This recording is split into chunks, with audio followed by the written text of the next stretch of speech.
Bersama Anda, Francisco Don Asiano mengawali Kompas Siang. Saudara, Mahkamah Konstitusi bakal memutuskan perkara sengketa pemilihan presiden 2024 esok. Sidang putusan mulai digelar pukul 9 pagi dan digabung dalam majelis yang sama.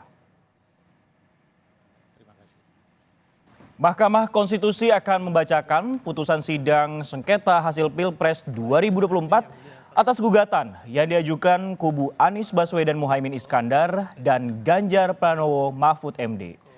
Sebelumnya, lewat sidang sengketa Pilpres, tudingan kecurangan dan pelanggaran pemilu yang terstruktur, sistematis dan masif dituduhkan pasangan Capres-Cawapres Anies Muhaimin dan Ganjar Mahfud. Termasuk soal dugaan mobilisasi bantuan sosial jelang Pilpres guna mempengaruhi preferensi pemilih.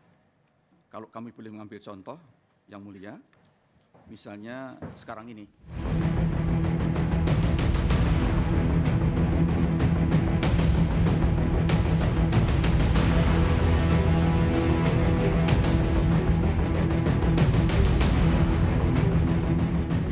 Mahkamah Konstitusi telah menggelar serangkaian sidang sengketa hasil Pilpres 2024 dan bakal membacakan putusan pada Senin 22 April. MK menjamin informasi dalam rapat permusyawaratan hakim yang mengadili gugatan ini tidak akan bocor.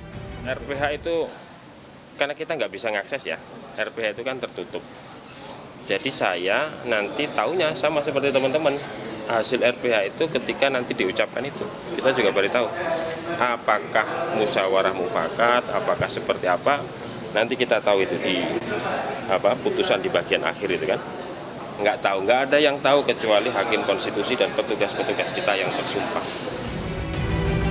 Sementara itu, tim pemenangan nasional Ganjar Mahfud optimistis Mahkamah Konstitusi akan mengabulkan semua gugatan dalam putusan sidang perselisihan hasil pemilihan umum pemilihan presiden 2024.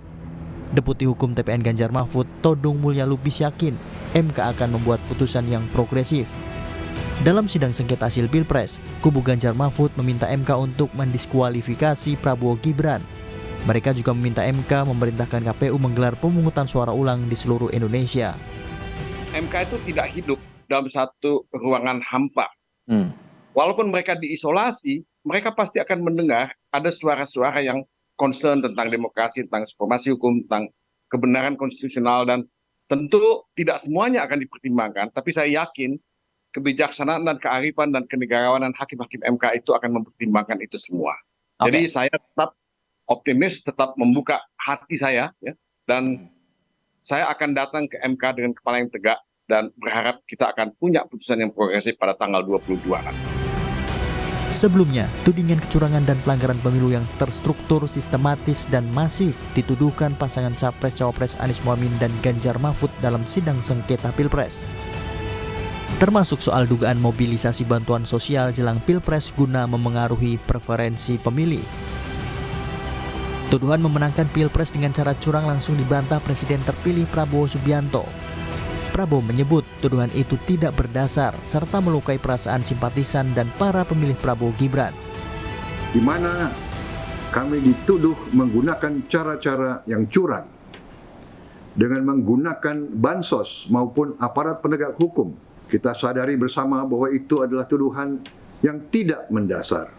Namun kami meminta kepada pendukung pasangan Prabowo Gibran, para pemilih yang sudah menggunakan hak pilihnya untuk selalu waspada, selalu hati-hati, dan tidak terpancing.